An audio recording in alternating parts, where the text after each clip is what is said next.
win of the season against Tassie. Thanks, mate. Appreciate that. Worms, slime, and the secrets of the plant world.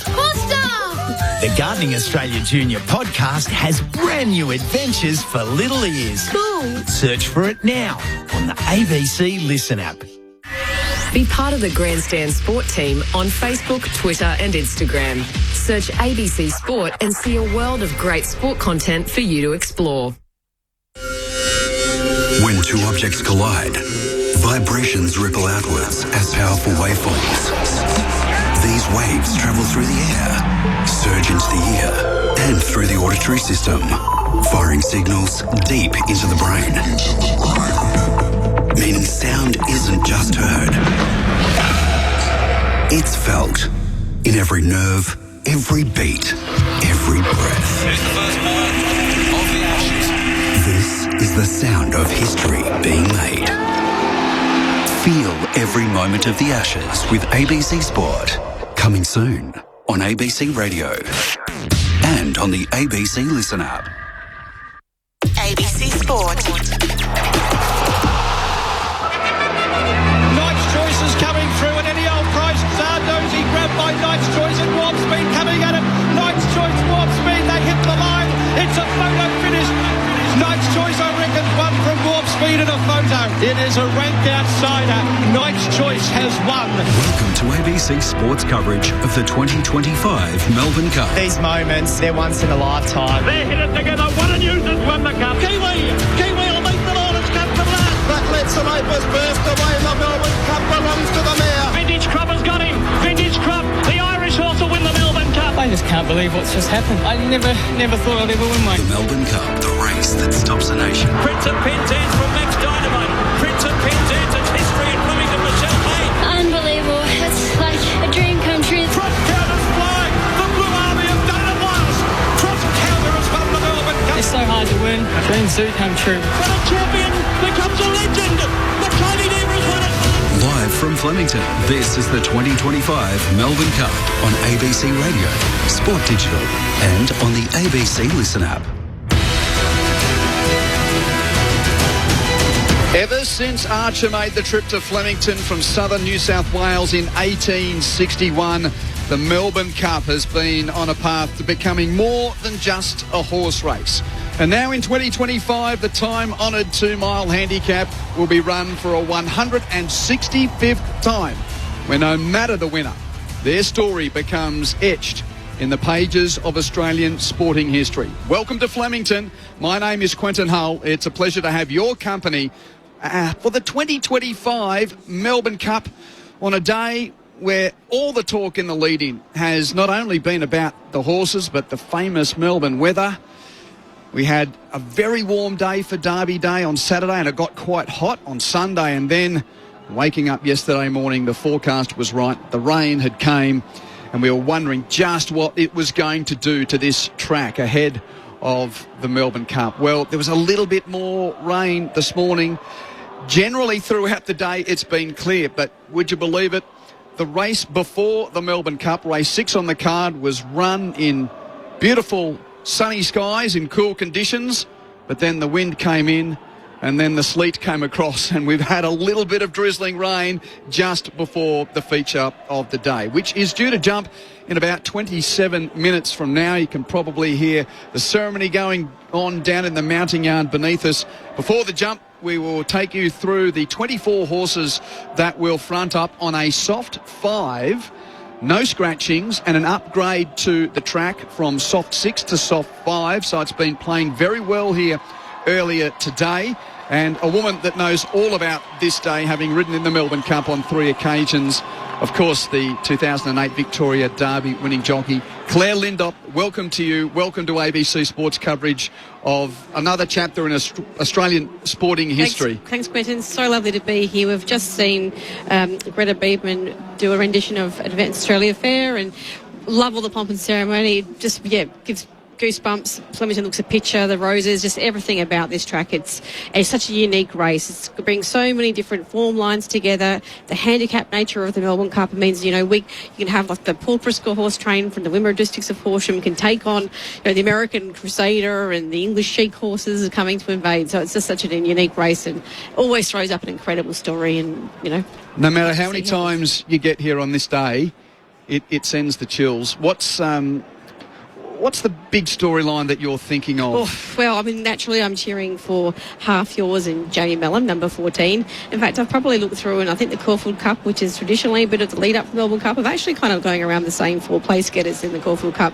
in the big one here, the Melbourne Cup. But, 10 years on from Michelle Payne winning, become the first female to win the Melbourne Cup. It seems right time for another female to win the race. There are 3 female jockeys riding the race: Rachel King, Celine Gaudray, and Jamie Mellon as well. There's only 2 mares in the race, so I've also picked a mare to be in my top 3. So I guess that's kind of interesting. A whole bunch of different form lines, but there's always a story. Kieran McAvoy, I think he's won 3 Melbourne Cups, and if he wins today, he has 4 Melbourne Cups, which becomes one of the history-making things. Only Bobby Lewis and Harry White have won the Melbourne Cup on 4 occasions. Yes. So of the modern era, he's level with Damien Oliver and Glenn Boss on 3.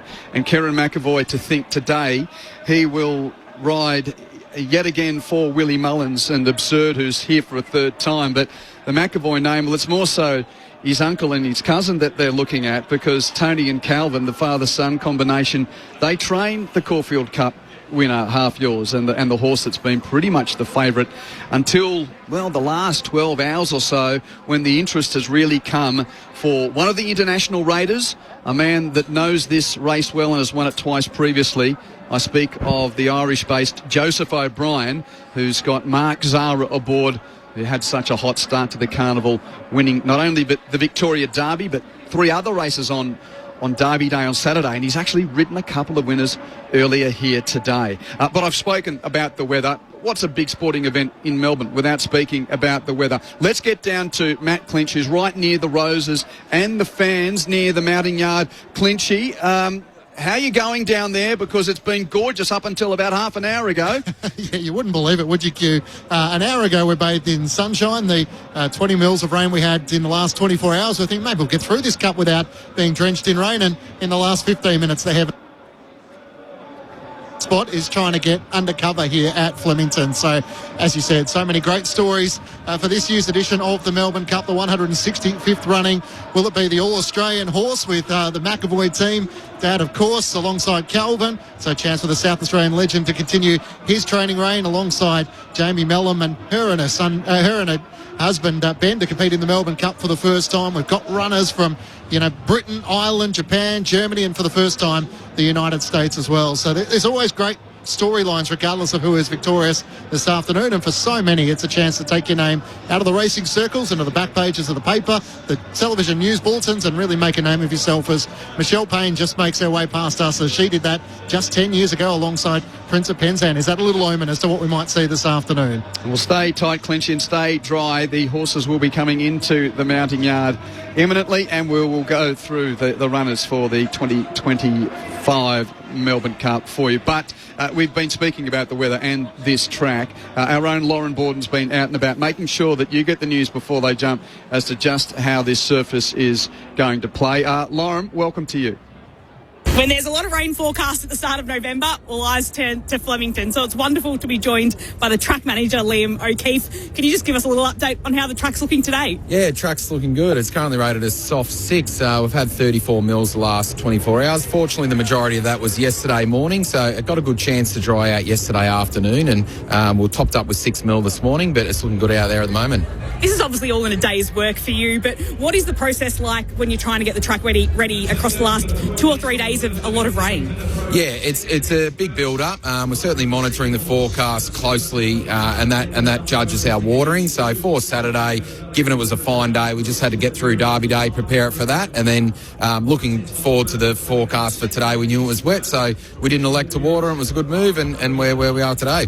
And it is first-class drainage here at Flemington. Can you tell us just a little bit about that and what's in place here to help the track drain? Yeah, it is. It's constructed of an engineered sand which really absorbs the water well. It is getting quite old, the track now. It's 17 years old, so we're going to take the top off and relay the whole track in 2027 and essentially have a brand new one again. But we manage it fairly rigorously throughout the year by doing some renovation work, and probably gets back to what we do in August by coring and sweeping and doing the things we need to keep the drainage open in the track and to be able to absorb the heavy rainfall that we've had.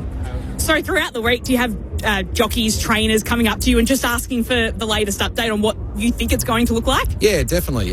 They're all heavily invested, along with trainers and owners and punters. So we've got to make sure we try to look after everyone. Everyone wants to try to get a winner at the end of the day, so the more we can help the merrier. You've been doing this for a while at Flemington. Do you think it's the wettest we've had since maybe 2022? Gold Trip? Was that the year where there was hail and it was a pretty wet day? Yeah, I think it is. We've had a couple of warm ones recently, so that's a different sort of kettle of fish to handle altogether. But, yeah, quite wet, but some of the horses will appreciate it, so I'm sure some will be doing a rain dance. Well, Liam, thanks for your time on ABC Sport. We'll let you get back to work. No worries, thank you. Great work, Lauren Borden there with the track manager of Flemington, Liam O'Keefe. And for those uninitiated, and we get lots of once-a-year interests on this day, Claire. Some know it so well. Some just want to get a bit of knowledge as to, well, why does it affect the outcome of the race so much? You can tell us. Well, there's a saying in racing, rainy day back the grey. So I have gone through and checked what horses are grey. But there are certain horses who appreciate, as Liam just said then, they appreciate the cut out of the track. In a galloping action, all four legs are off the ground. They reach out with one leg, and so some horses like it when there's a bit of softness underneath their foot. Others actually don't like it when it's soft. It can be a little bit shifty. So that's why you're getting jockeys out there walking the track and mapping their path. And we talk about how the track is playing, and I've actually been watching the race pattern today, and it's been pretty fair. There's been some winners coming out wide and making ground from the back. There has been some horses still winning from the front, so it's full kudos to Flemington. It's a really even track today, and so it comes down to tactics in the 24 horses in the Melbourne Cup for the trip. So certainly not the slop that we thought we might get when we were here on Derby Day and saw the forecast. Quentin Hull, Claire Lindop, Matt Clinch and Lauren Borden with you. It's ABC Sports coverage of the 2025 Melbourne Cup. The horses aren't too far away from entering the mounting yard, but even as we speak, Claire, it's good. Some of the patrons are now filling back out on the lawn in front of the grandstands because the rain seems to have gone. It might know its cue. If it was going to give us 20 minutes of rain and then disappear, well, it needs to disappear before 3 o'clock local time. I can see the city skyline clearly off in the distance. So as much as there's cloud cover, and I think there is some more rain coming this afternoon, as far as the Melbourne Cup is concerned itself, don't think it's going to be anything more than nuisance value if you've got a great spot by the fence and then someone pinches it because they were too keen to get back out there. If you decided to take some cover while it was raining, that's what it's like. That's a part of the race day tactic as well, not just the jockeys. Have to get your lucky spot. Exactly. I did want to point out, Q, with my little rainy day back the greys comment, just in case people like text in. So my tip, Valiant King, is a grey horse. So that's why I was going with that little joke. And Presage Nocturne, the French horse that ran so well in the Caulfield Cup, who will get so they're through. The greys. Yeah, and Presage Nocturne, one of 10 horses in the race who are trained internationally. But, Claire, I know it warms your heart. We were here basically 12 months ago when she was then known as Jamie Carr before being married to Ben Mellon. But Jamie Carr joined you in the elite group of female jockeys to win the Victoria Derby. We knew she was good, and that started the next step. And then she rode a Caulfield Cup favourite, Half Yours, and did an excellent job. Rode it really well. Living up to expectations and got that major win. It's a next level again now to ride in the Melbourne Cup. And this is our majors. This is the majors. Yep. This is a grand final for us. So she's been in headlines right across the country. Let's hear how Jamie Mellon feels about riding Half Yours in the Cup. We spoke to her in the build-up to today. Yeah, I'm excited. Look, I'm glad we got the job done with the Caulfield Cup because I was very nervous. I'm not one that normally lets it get to me, and I was cooked. So I'm glad that was over and done with, and it's given me a bit of confidence. And look, I'm still feeling a bit sick about the Melbourne Cup, but it's sort of like, we got the major out of the way. I want to get another one, but at least that one's over and done with, if that makes sense. Probably the big question that we're going through our form, we're looking at the field, is stepping up to 1,300 metres. How do you feel about half yours going to that 1,300 metres? Do you think we'll run the trip? Yeah, everyone's questioning that. I think 100%. I think I learned a lot from him in the Caulfield Cup. I had to get going too soon, I think, for the horse.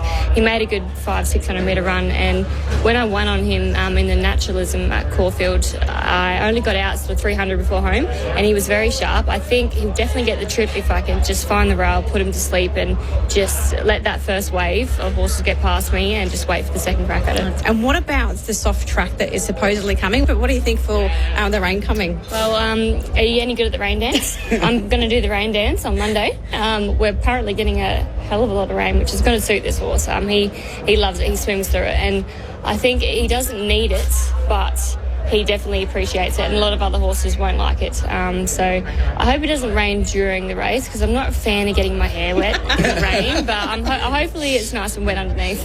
Jamie Mellum's with us. Have you sat on him since the Caulfield Cup? What kind of work have you done?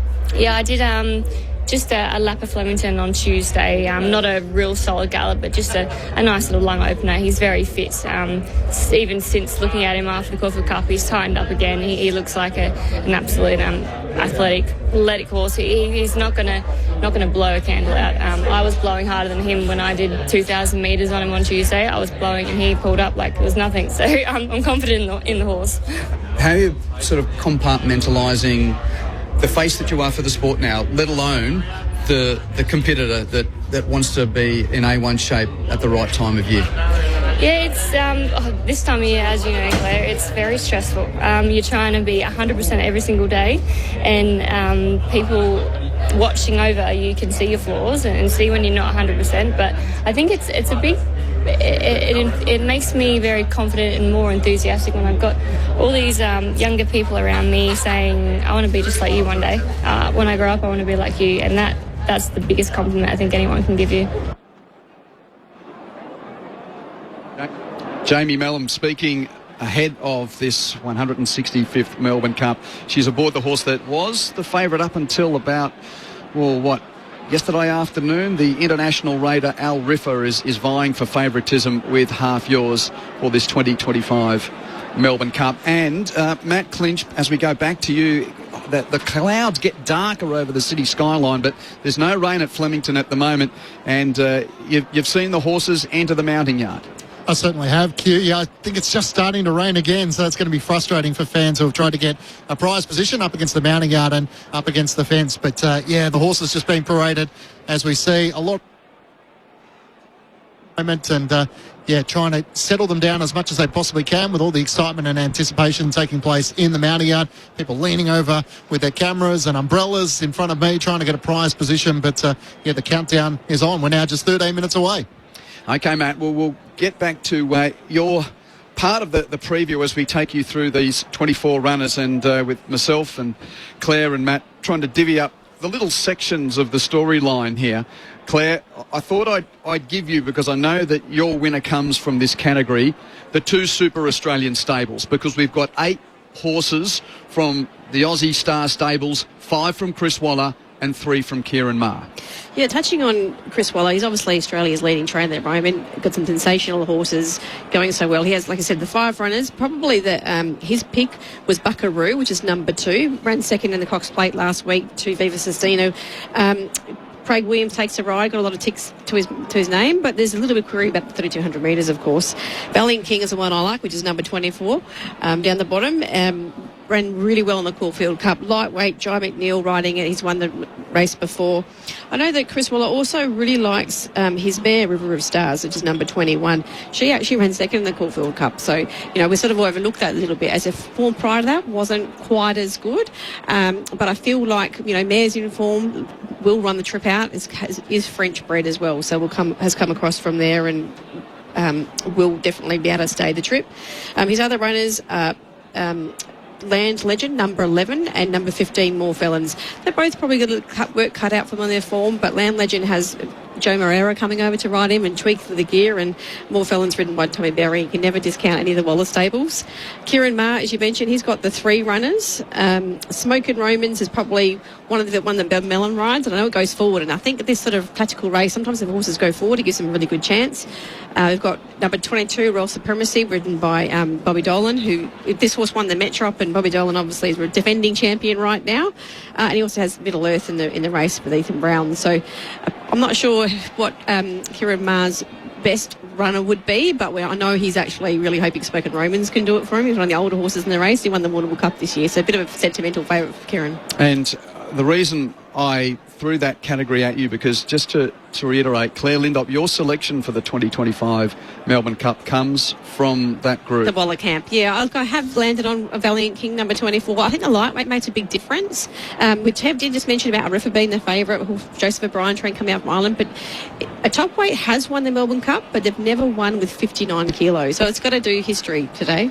And it's not quite a matter of the other Australians, but Matt Clinch, Half Yours is in that group of the other locally trained horses, and Tony and Calvin McAvoy, they were absolute delights at Caulfield. You were there, so a chance to have a look at Half Yours in front of you in the mounting yard now and tell us of some of those other locally trained horses. Yeah, it looks relatively settled as well. So I think that would be the most popular story, Half Yours, for South Australian Hall of Fame trainer Tony McAvoy with his son Calvin, 30 years his junior.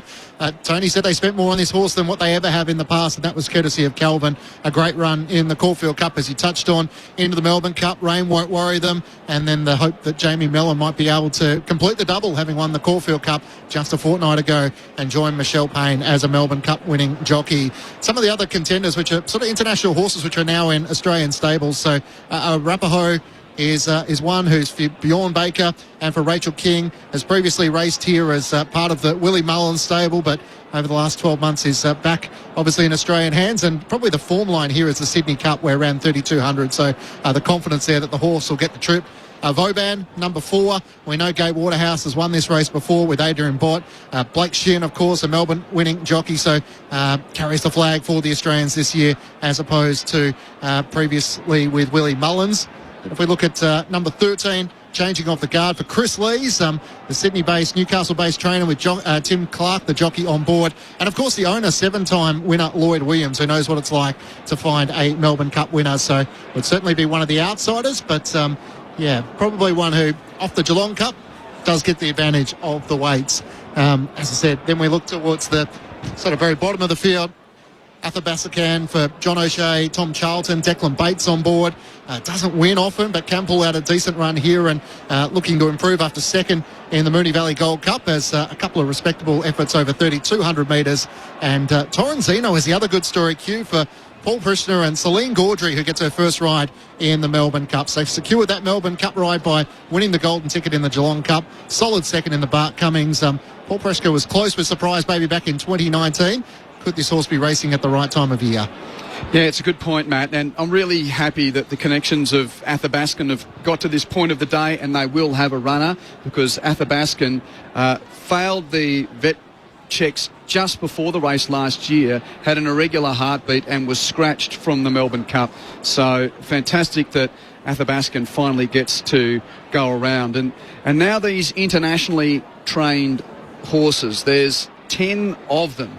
And we'll start with, of course, the familiar names out of Ireland, because Joseph O'Brien is a Melbourne Cup winning trainer 2 times over, having won with Twilight Payment in 2020 and Rekindling back in 2017. And Ireland is the most successful country outside Australia for the Melbourne Cup. Well, as far as internationals are concerned, no disrespect to our Kiwi friends, we include you as locally trained horses when it comes to this race. Well, last year we had an Irish jockey and a New Zealand trainer, and we claimed there was Aussie victory. So exactly. They were all based in Queensland. They're all Queenslanders, you know that, don't you? So, yes. Of course, Dermot World did it for the first time with the Vintage Crop in 93, and Media Puzzle backed up. So Joe O'Brien's got 2. He's got Al Reffer, who comes here with that top weight off the back of one of the better Melbourne Cup form guides, the Irish St Ledger.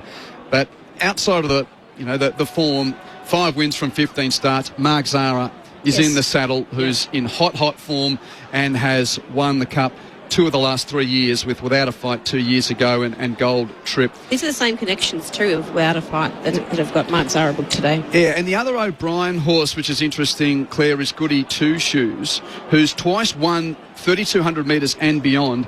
And Wayne Lorden, the jockey, was actually third in this race on Il Paradiso back in 2019. He's had a few tries now, Wayne Lorden, so hopefully he's got his map better for Flemington. So they're the two from the O'Brien stable. The third for Ireland of the day is Willie Mullins, and that's Absurd, who's trying for a third time. 5th last year with Kieran McAvoy in the saddle. McAvoy rides again today. It was 7th back in 2024. But interestingly, this time around, Absurd has had a run in Australia before going to the Melbourne Cup. That could be something that Willie's decided to change it up, and I think that actually I think it's been proven that horses that have come from overseas and had a run prior to the Melbourne Cup has definitely helped them. And I'll just pause for a moment here. Claire, what a scene this is. So we now see Mark Zahra aboard Al Riffa slowly walking this 7-year-old horse along the ever-brightening skies here at Flemington, past the roses, and there's Chris Waller's Buckaroo with Craig Williams trying to win his second cup. So they're slowly filing their way out onto the Flemington track, and we're getting ever closer to the running. The riders now, we have 24 horses coming out in front of the crowd, and people are starting to cheer, and the horses are a little bit stirred up. So now as a rider, they're taking them down to the Barrows, which is a 1,200 metre ride, and you're trying to just relax your horse, get it back into the zone with you to try and have it nice and warmed up and loose and relaxed, and just sort of take the edge off them again now. Yeah, and I had a really close look at Vauban, who has been a Willie Mullins horse for the last 2 trips to Flemington. It's a third go for him as well, but now in the stable of Gay Waterhouse and Adrian Bott. In his legs, so let's hope to see how she goes. Yeah, Vauban finishing 11th last year and 14th the year before. So that's the Irish contingent. The Brits have got 3 different stables. Maidan for Simon and Ed Crisford, but James McDonald takes the ride for He's Maidan. A good-looking horse. Yeah, and this is the Blue Army. This is Godolphin, who have famously tried so many times but still have only got the one success in this race with Cross Counter. The second of the Brits knows this race, one smooth operator, won the Geelong Cup en route to 12th last year, won the Moonee Valley Cup en route to Flemington this year, and Harry Coffey rides. And the third of the Brits going around today is Further. This 4-year-old lightly raced horse, only his 9th start, trained by Andrew Balding, who knows how to win here. He was the winning trainer of Side Glance, winning the McKinnon all the way back in 2013. So, and he's the brother of the famous broadcaster Claire Balding. So we've sort of got English racing royalty with Mickey D to ride Further. 8 starts, 2 wins, 2 seconds. Bit of the mystery horse, this one. A little bit of Australian ownership in this horse as well. So you're seeing these international horses come out and some Australian owners trying to get involved with the action as well. Japan has one. That's number 5, Chevalier Rose, an 8-year-old. It's got the same combination that won the Caulfield Cup. That was Hisashi Shimizu, the trainer, and Damien Lane rode on that occasion, rode Mare de Glace back in 2019. He's a superstar in Japan. He goes across to Japan nearly every year now, and so he's identified some horses that come back to Australia. This horse will be first up, so this is actually incredible to come and race at a 3,200 metre race first up, so big effort, but you always respect the Japanese bred. Indeed, Delta Blues 2006, the only winner, but Warp Speed was very, very close to Knight's Choice for the Land of the Rising Sun last year. France has won it twice, American and Dunedain going back-to-back, and you like the run of Presage Nocturne, who's trained by Alessandro Botti. Enchanté. He's the cousin of Marco, who got Jackleberry into the placings back in 2012. So to bring him and have a run beforehand. It was a super run in the Caulfield Cup. Absolutely nothing wrong with it. It was getting home, definitely will run the 3,200 metres. I know you love the German horse because Hammer Hansen, the jockey. This is a little bit of buzzkill, but so this is Flatten the Curve. Henk Gruver is the trainer, and yet the guy's name is spelt Thore, Hammer Hansen. So yeah, the English pronounce it Thor Hammer Hansen. I did do a little bit of research.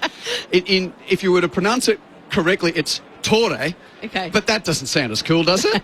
We want the Thor to hammer home, flatten the curve. If you've got something on number 10, Germany having won it once with Protectionist back in 2014. And then the American really interests me. Bill Mott is this American legend trainer who's won the Kentucky Derby twice. He was the trainer of the famous horse Cigar, who dominated in the mid-90s, won the Dubai World Cup. So he brings a 5-year-old by the name of Parchment Party, who's drawn well in 3, gets 52 kilos, but doesn't really like the turf, mainly more of a dirt track horse. It's a bit of a golden ticket situation. They've got an automatic entry into the Melbourne Cup, and they're elected to come and roll the dice, which is what makes this race such an experience. So they're assembling behind the 3,200 metre start and about to load. Matt Clinch, just before we leave you, your top tip in the Melbourne Cup for 2025? I'm with Valiant King for Chris Waller. Interestingly, the French horse, Presage Nocturne, has come into favourite in the last sort of 5 to 10 minutes. So that in front of Al Riffa and Half Yours, with Valiant King are the 4 horses that are under double digits. And the good part is the sun is trying to poke through as well. So for a number of the fans, they've been able to make their way out of the grandstand onto the lawn. And where I am, the mounting out, it's chock-a-block, shoulder to shoulder. So Matt Clinch has gone with number 24, Valiant King, and you've already given your hand away, Claire. Yeah, although I'm sentimentally still cheering for Half Yours, of course. Number 14, Jamie Mellum and Tony Calvin McAvoy. Yeah, and I must admit, after... There's so many ways you can try and find a winner in the Melbourne Cup, but we're very lucky on Saturday. We got to chat to Tony McAvoy, we got to chat to Jamie Mellum, and that Caulfield Cup form traditionally does hold up, so I'm with Half Yours. And I think that the Kieran Maher's Royal Supremacy and Robbie Dolan's form in the race might see him close up. And you can't ignore the class of Chris Waller. So I've got Buckaroo in my top 3. It's quite the scene here at the moment. The flags on the infield are quite seriously being tugged, so it is breezy. The horses are going to run into a headwind down the straight, Claire, and they'll get a bit of a help down the back. This is where the tactics come in, and we saw the barrier draw, and a couple of the more fancied horses do have to contend for the wider gates. Al Riffa's jumping for barrier 19. Zara obviously has been running in super form though, so he has to be able to overcome that. And then there's a few others which will get that cheap run from the inside that might be able to sneak into pace. The sun is shining on Flemington at the moment, but there is darkness above the CBD. We'll get through the race. We're going to just get through this race. If you are just tuning in, Quentin Hull, Claire Lindop and Matt Clinch with you on ABC Sport for the 165th running of the Melbourne Cup here in 2025 in breezy conditions. A couple of minutes behind the barriers there as a rider. You've got your feet out of the irons, you're giving your horse a pat, you're getting a little sip of water from the barrier attendants, you're even using a towel and just drying off any of the damp rains. So you're going to have a nice grip for the whole race. And this is the time for a rider to just take that deep breath, get in tune with their horse. It's a big occasion for the horses as well, and they're all trained to the minute, obviously, highly attuned athletes, all raring to go, and they can hear the crowd already and racing down from that start into the crowd in the stands. They give you a cheer on the way past. The thunder of the hooves, but as a rider, you barely can't even hear the horse's hooves when the crowd is that loud. Yeah, it must be quite the feeling. Claire Lindop with you, who's ridden in this race 3 times. So we are racing on a soft 5, and they are starting to load. So an upgrade from a soft 6 from earlier today. And they are being called into the barriers for the 2025 Melbourne Cup. Let's take you to Matt Hill's call of the race that stops the nation. Presage Nocturne. Stéphane Pasquier's first ride. Presage Nocturne is in.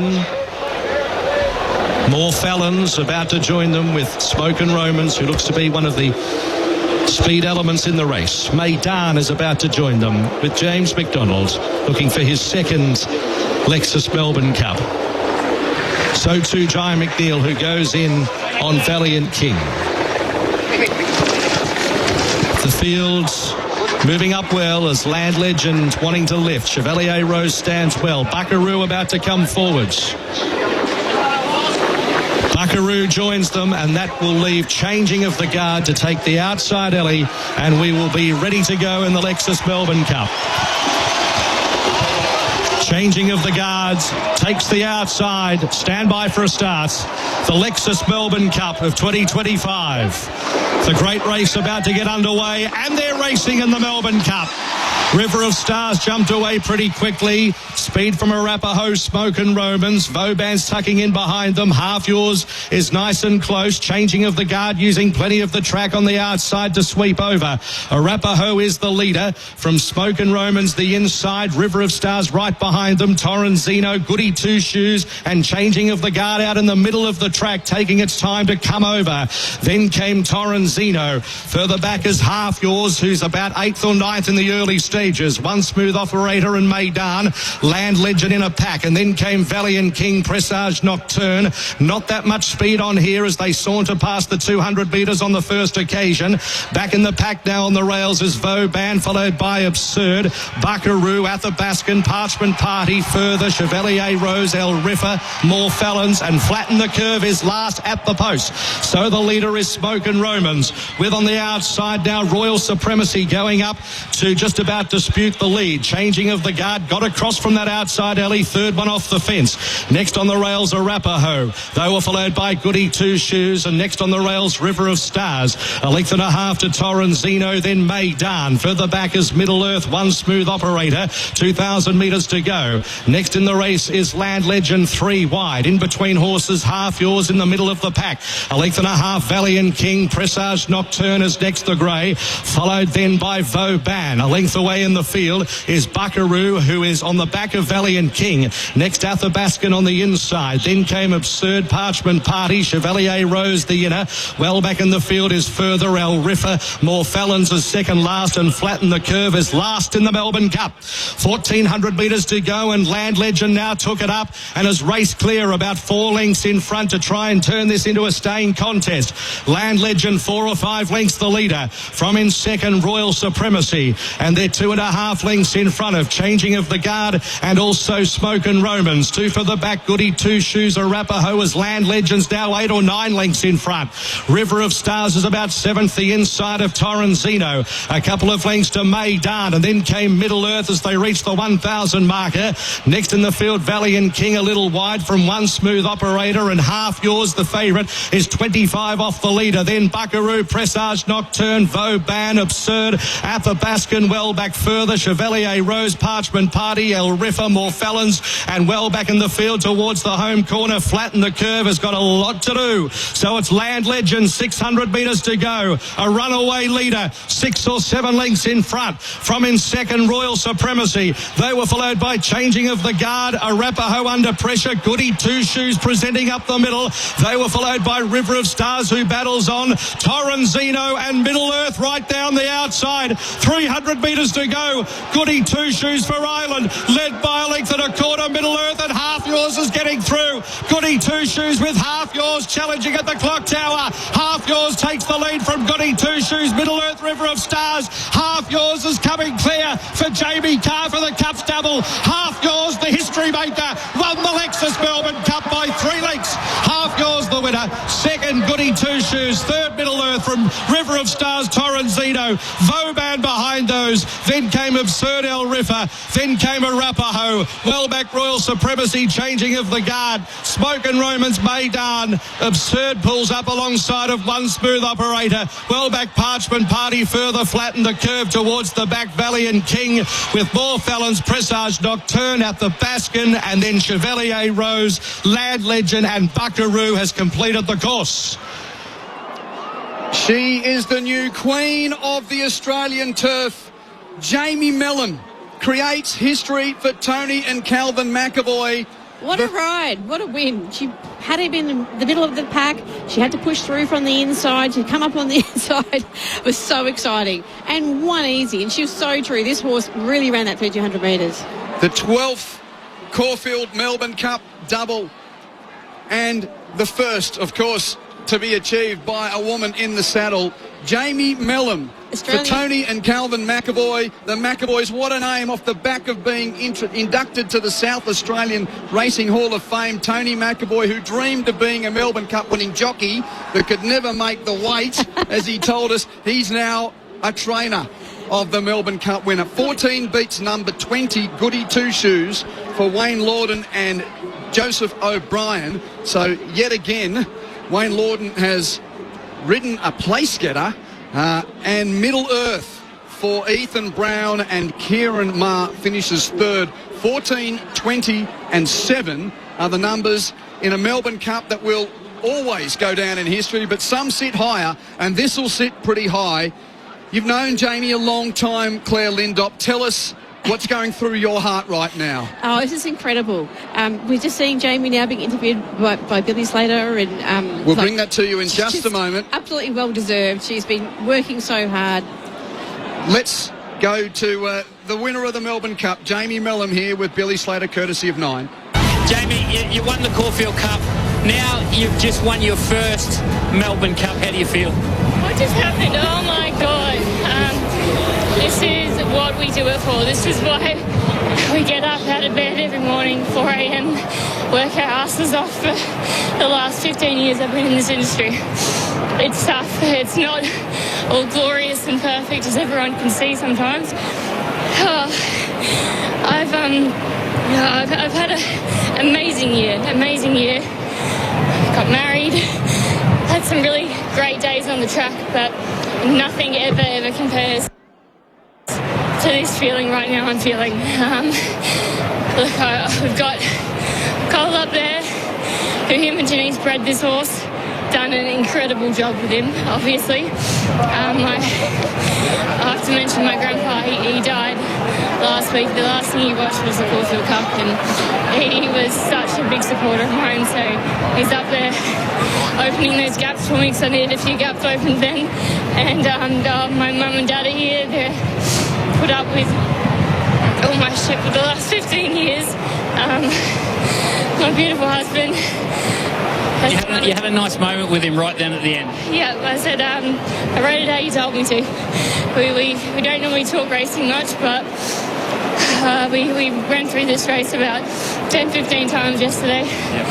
And that's exactly what I wanted to happen. Not normally what you want to happen happens, but in these big races, there's so many good chances, and all you need to do is give them a good ride. And I said that to Tony and Calvin. They're another incredible supporter of mine. They've been there for me since I was a 15-year-old kid, and continue to this day to be there for me and support me. So they deserve this so much. Just won the Melbourne Cup. You just won the Melbourne Cup, Jamie Mellum. Go and enjoy it. Over to you, Tony. So we'll leave Jamie Mellum there for the moment and get more of the reaction. Here she comes, Jamie Mellum, with the winner of the 2025 Melbourne Cup for Tony and Calvin McAvoy. Number 14, Half Yours, completes the Cup's double. And you hear that emotion in her voice in the interview, and just she's soaking it all in now, coming back through the roses, and it's been so much. We'll hear from the connections in a moment, but Matt Clinch, just down to you, near the roses, among the throng.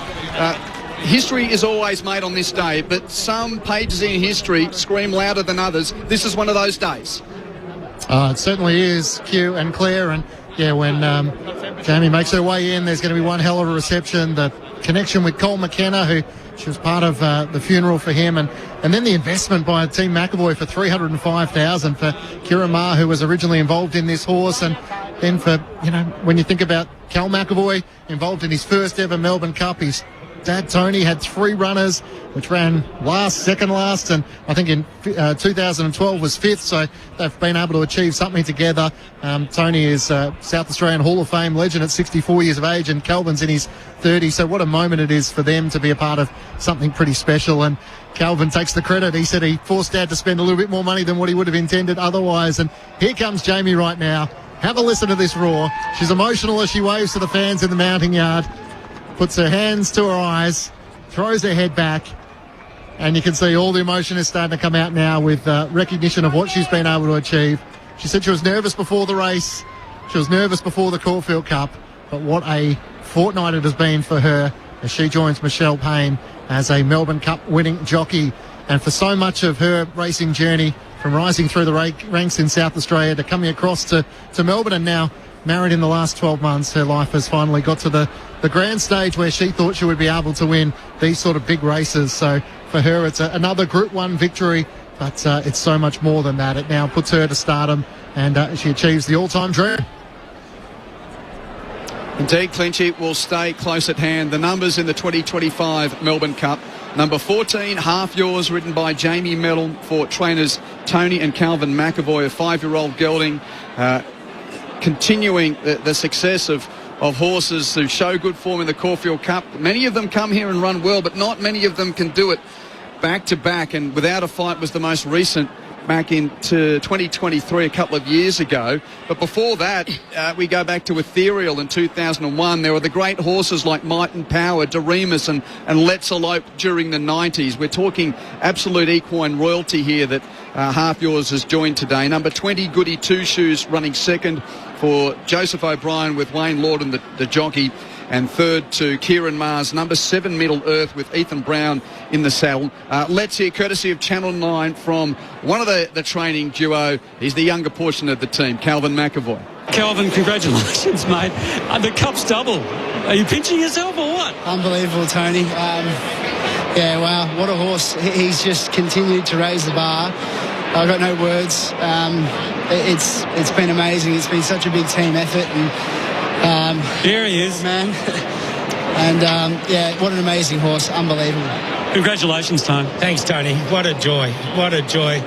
This is our great race, and it's just so special to win it.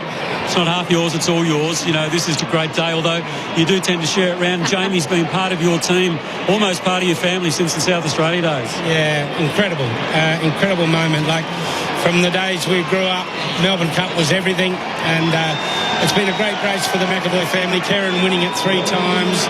My brother Philip owned a horse that ran second in it, and now for me to be able to win it, and for us to be able to win it, it's just amazing.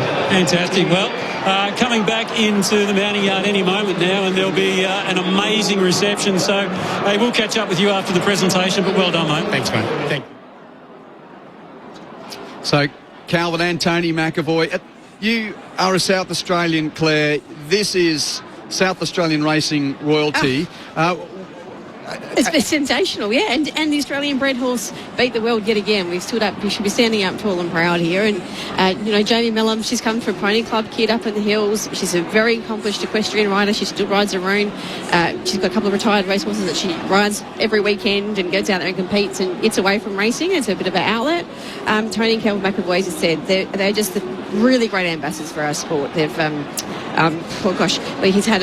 had a huge history out at Anguston in the Barossa Valley, part of the Hayes dynasty. He's gone out on his own. He's come across here now. He's got a training centre at Ballarat. He now has one here at Flemington at headquarters. Just really great ambassadors for our sport. And you mentioned the connection through the most famous South Australian family of racing in the Hayes. So he worked for CS back in the early days, and then interesting, we knew that he could train a horse, but it was his nephew Karen that became the superstar when he was a young man and won on Brew. And of course, Karen rode in the race today. The family are all very good horsemen. Yes, horsemen, I should say. Yeah, and Karen obviously won the Melbourne Cup as a very young man in year 2000, as well as riding all over the world as well. But Tony and Calvin, I think, have really taken it to the next level this year. They've purposely tried to invest in some more bloodstock and get them through, and they've got a great team behind them, like any of those big trainers. I know that Ryan Moore, his syndicate manager, would be really, his racing manager would be really happy with the way this horse has progressed. And as Calvin just said then, they've had to keep raising the bar for this horse, and it's going to be interesting to see his career going forward. He'd continue on, he'd even probably go back to back. Fingers crossed. Well, we can hear even more reaction from the winning jockey, and who better to speak to her. This time last year, Claire, you and I were on air when you started the day as the only female jockey to ride the winner of the Victoria Derby, and you left the day as the first. Well, now we've got the first female jockey to win the Melbourne Cup. Speaking to the next, here's Michelle Payne with Jamie Mellon. Welcome to the club. It feels like it does. And this is, the times are changing, and it's just unbelievable. Well done, what a ride. Now there's a moment in sporting history, not just here in Australia but on the world stage, to see Michelle Payne 10 years on hugging her mate. Jamie Mellon, you're a Melbourne Cup winning jockey, just like I almost wrote it as good as you read yours. I tried to copy the right bit. You did very well. Oh my goodness. How do you get words out? I just said it. Words can't describe the feeling. Nothing describes this feeling. Nothing. Was there a moment you knew, Jamie, before the finishing post? Yeah, I went outside of Ben's horse. The gap was about this big, but when a horse is just travelling that well, it didn't matter what size the gaps were. I wanted to ride him as quiet as I could, and at the 400 I couldn't go any quieter. I had to let him go, and this horse was so fit and strong. The team have just prepared him. Oh my God, when you're in the Melbourne Cup... Where are you? They were on the rail. You got a good ground set and run. Yeah. Here, there was a tight gap, and I said, move over, Ben. Coming through. And then the next gap was extremely tight. I had no say. My horse just took me through it. That was tight. Yeah. But Benny had to produce the finish, and the team have just got him the fittest I've ever seen this horse. Tony and Calvin, oh my God. Can we give him a clap? Well, those final moments as you cross the line, like, I know for me how it felt. What were you thinking? How are you feeling? That's what I was thinking. Words can't describe. Like, you grow up thinking, I want to ride in the Melbourne Cup. That'll be cool. And to win the Melbourne Cup, you don't actually... I thought about it this week a little bit, but you don't really... You don't think it's actually going to happen. And it just happened. What the hell? Hasn't sunk in much. No.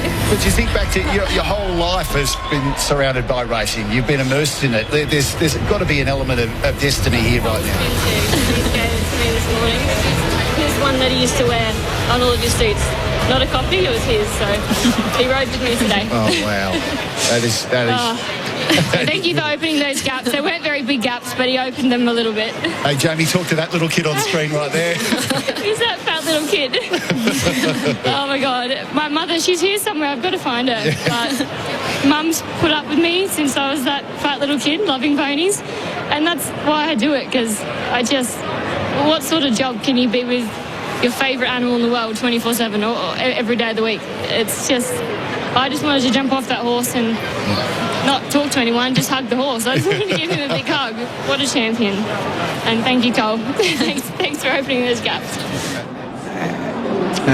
Hearing there from Jamie Mellon with the Channel 9 team, Quentin Hull and Claire Lindop with you after half yours wins the 2025 Melbourne Cup. I've got the full rundown of the placings. I'll give that to you in just a moment. But Claire, I just thought I'd ask you in a moment, horse racing lovers will always love the Melbourne Cup. General sports fans will always love the Melbourne Cup. But this story today and this woman, this is a huge moment for the Melbourne Cup to try and re-engage with a new generation of racing fans that weren't necessarily brought up with everything stops on the first Tuesday in November. This is another reason to grab the attentions and say, this is why this race is special.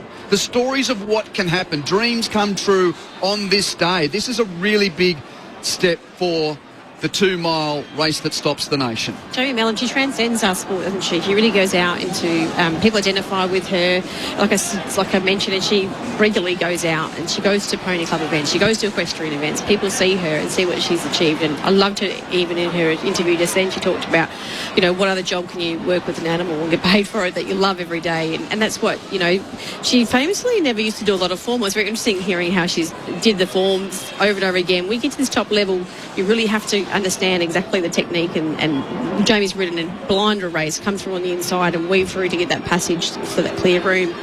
But she used to always ride on feel, and that's probably one of the best things about Jamie. She really has that technique and feel of a horse, so she's been blessed for that reason. Let's go through the finishing order of the 2025 Melbourne Cup.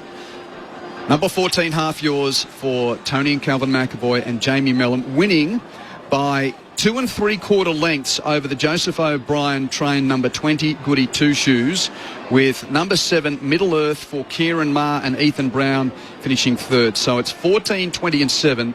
The margin's 2 3/4 by another 1 3/4. So River of Stars number 21 finishing fourth. Number 23, Torrenzino, the Geelong Cup winner, finished 5th for Celine Gaudry. Vauban, after finishing 14th in 2023, 11th last year, he's gone better again, Vauban. He's up to 6th this year. Now, under the handling of Gai Waterhouse and Adrian Bott.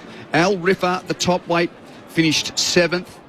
Absurd, for a third time, has finished in the top 10. 7th in 2024, 5th last year, and 8th this year for Absurd. Consistent. Can't get into the placings, but keeps getting in the top 10s. The Willie Mullins trained Absurd with Kieran McAvoy aboard today. Changing of the guard for Newcastle's Chris Lees. Finished 9th. Meydan rounded out the top 10 for the British visitors, Simon and Ed Crisford and James McDonald. So there's your top 10. Further finished 11th. Arapaho 12th. Flatten the Curve, the American. Thor couldn't hammer him into the top 10. Flatten the Curve finishing 13th.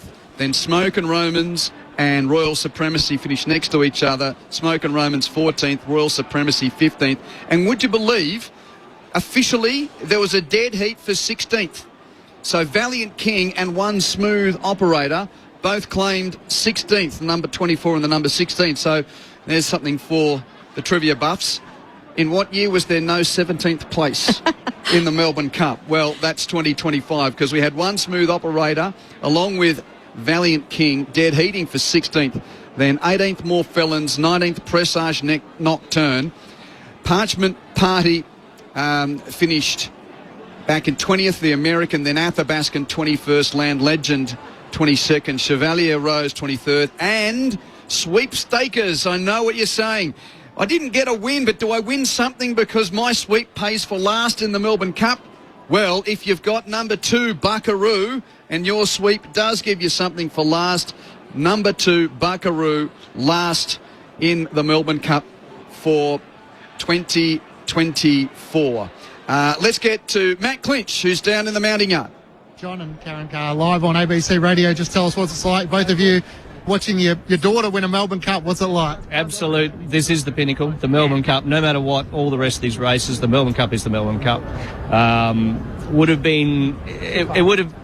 been the same if she'd finished her career and not won a Melbourne Cup. So it is a huge one to tick off. How were the nerves before the race? Look, there's not. I actually really don't get that nervous anymore, because it's so much. It's out of our hands. It's out of everything. It's it is in the lap of the gods. Really, you're out there. There's 23 other people want to win. As long as she gives it a great ride, we're always happy, and that was a perfect ride. So, what about for you, Karen? I'm just happy she finished safe and sound for all the jockeys, really. But she did say this particular horse was such an easy ride, a good ride, and so I felt confident that she could, give it her best. And what a fortnight. Caulfield Cup, Melbourne Cup. It's a big one, yeah. So, that's fantastic. Great spring, for sure. Yeah. Thank you very much. Yeah. Great work, Clinchy, down there with Jamie's mum and dad, John and Karen. So, outside of the story of this year's Caulfield Melbourne Cup stubble, these are the names. So, Without a Fight was the one most recent back 2023. But you think of Sheila Laxon's Great Ethereal, the Great Might and Power for Jimmy Cassidy, Doremus, Bart's Great Mare Let's Elope, Gurner's Lane in the early 80s, and then you have to go back to sort of the 60s, Galilee in 66, Even Stevens 62, Rising Fast in 1954, and then Rivette, the Trump, and Poseidon in the much older days. Poseidon, the first horse to complete the Caulfield Melbourne Cup double in 1906. But I think certainly in our lifetimes, you think of the things that are stirred in just sporting fans when you hear the names of Might and Power, Let's Elope, and now Half Yours enters that group. He's one to remember and to follow. We might see, he's only 5, so we might see him again throughout the year, and he might become a bit of a stalwart of our cups. Let's hope. It's nice to see the horses that come back and race again every year in and out. Great effort. Another great little segue that Torresino ran 5th for Celine Gaudreau and Paul Brisker. That's also, obviously, there's a really good prize money on offer all the way down to 10th place. So it's really good to see Paul. He's an incredible good trainer. And I know you won't admit it. We've got a couple of minutes before we wrap up, Claire, but what you did in your career has in some part paved the way for another little South Australian who loved horses and had a dream. We were on air together when she won the Victoria Derby last year. I'm crying today as well. I'm doing the host thing, trying to make the expert cry. But wow, it's amazing, isn't it? Thank you for saying that. I mean, well, just obviously history, 1979 females allowed to ride against men, and so here we are now, 2025, and it's a norm that females are riding favourites in the Melbourne Cup, or close to the second favourite. I think she started in the end, but yeah, so happy for Jamie, and she's a real athlete, like she's a true athlete, and like you said, it does transcend the sport, and I think it's a great story. It's been a pleasure to have you as a part of our broadcast of the Carnival again, Claire. We'll probably catch up over the weekend. Of course, we've got Thursday's Oaks to get through and then Champions Day on Saturday. But this is always the pinnacle. This is the day where racing doesn't just become racing, it becomes culturally significant for Australia. Yeah, I agree with you. That's again, we've managed to fight off all the internationals yet again, and the Aussie-bred horses has stood up tall and proud. Great to have Claire Lindop as a part of the broadcast. Also, thanks to Lauren Borden and to Matt Clinch, to Julian McKenzie on the faders here, and of course to Aaron Bryans back in the studio. Thank you for your company. Of course, you want to see all the wrap-up, get on the ABC Sport website, follow the socials, and you'll be able to hear all the reactions of an historic day at Flemington. But those numbers again, 14 Half Yours beats number 20 Goody Two Shoes and number 7 Middle Earth. It's been a pleasure to have you as a part of our broadcast. In a moment, you're heading back to your regular programs on this historic Tuesday. So it's Land Legend, 600 metres to go. A runaway leader, 6 or 7 lengths in front. From in second, Royal Supremacy. They were followed by Changing of the Guard, Arapaho under pressure, Goody Two Shoes presenting up the middle. They were followed by River of Stars, who battles on. Torrenzino and Middle Earth right down the outside. 300 metres to go. Goody Two Shoes for Ireland, led by a length and a quarter. Middle Earth and Half Yours is getting through. Goody Two Shoes with Half Yours challenging at the clock tower. Half Yours takes the lead from Goody Two Shoes. Middle Earth, River of Stars. Half Yours is coming clear for Jamie Carr for the Cups double. Half Yours, the history maker, won the Lexus Melbourne Cup. Loves On Detective for Julia Zamiro's brand new show. Which is a show all around crime, the whys, the wherefores and the what not to do's, obviously. Crime Night with Julia Zamiro starts Wednesday, November 5 on ABC TV and ABC iView. ABC Sport Digital Radio. ABC Sport. Your home of basketball. ABC Listen. Podcasts, radio, news, music and more.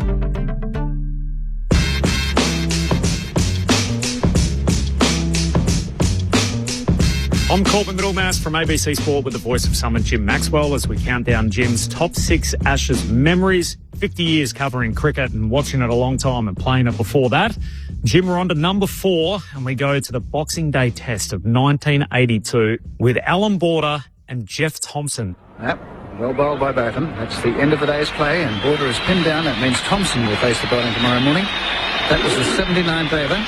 The new ball is due in 6 overs, so if they last till then, this has got a lot left in this game. I should think maybe all over in one ball, but with 37 to get, what an end to a test match. Now, I saw an interview with Kim Hughes on this, where Kim basically joked that Jeff Thompson never used to bring his bat to training. So such was the fact he was obviously not renowned for his efforts with the bat, and yet this is a particular moment in Ashes history that will be long remembered in what was really a heroic failure from the Australians. They fell short, but they won a lot of fans that day.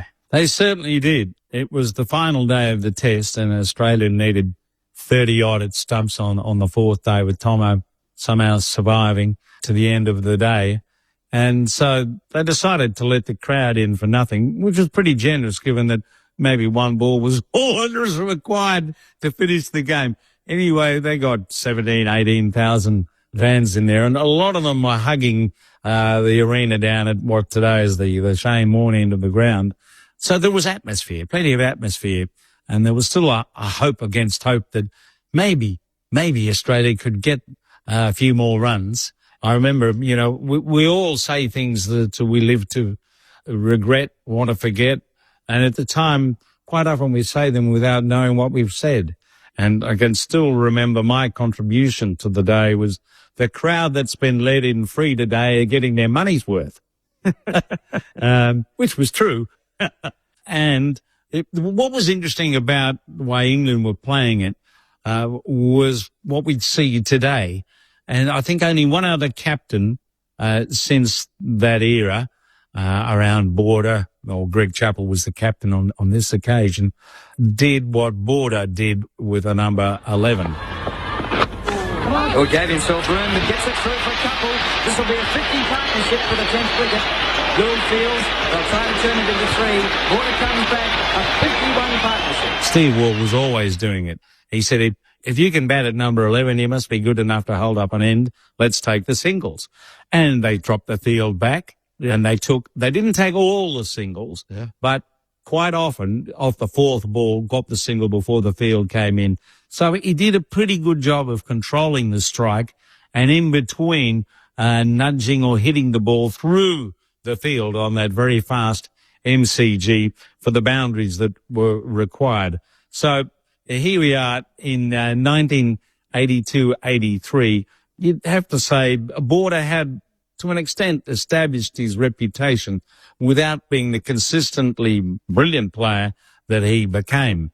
And Tomo was always known as being a natural. I mean, for most of us, it was no surprise that he could hold up an end a bit. He almost won the World Cup final in 1975, batting with Dennis Lilly.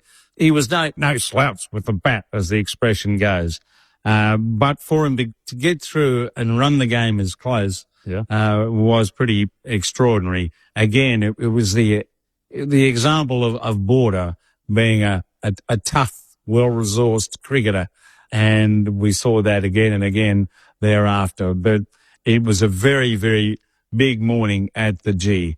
And, yes, they did get their money's worth. Yes, absolutely. Another old adage in cricket that, in a run chase, the hardest runs to get are always the last couple. And Kim Hughes' interview on this, he basically said, look, the only time I believed that we could win was when we got within 4 or 5, and that's when the wicket fell. Ultimately, that's when the game ended. But just to show how improbable it was, so the target was 292, needed 74 when the last wicket came together. No last pair had made more than 48 to win a test match at that particular stage. So since then, we've seen Headingley, obviously 2019.